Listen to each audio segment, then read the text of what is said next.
U Osnovnom sudu u Brčkom distriktu danas je otvoreno odeljenje za podršku žrtvama i svedocima u okviru projekta koji za distrikt i Hercegovačko-neretvanski kanton podržavaju razvojni program Ujedinjenih nacija i vlada Švajcarske. Otvaranju je prisustvovao i ambasador Švajcarske u Bosni i Hercegovini Heinrich Mayer.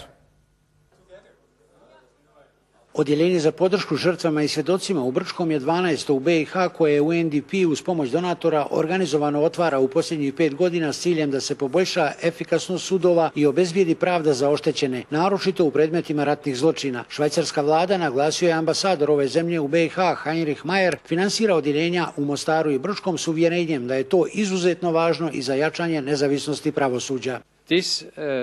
Do sada je za ovo donirano oko 200.000 švicarskih franaka, dakle za uspostavu jedinice koja predstavlja samo jednu kariku u jednom dugome lancu svega onoga što je neophodno za neovisno pravosuđe.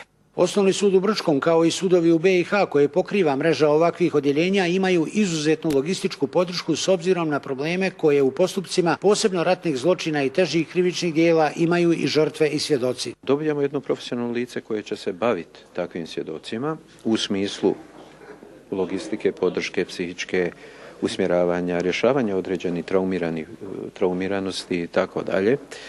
Tako da je to vrlo bitno pitanje koje mi u trenutku suđenja ne možemo da riješimo i predstavlja nam je problem u samom suđenju. Svjedoci ne smiju da svjedoče jer se boje odmazde.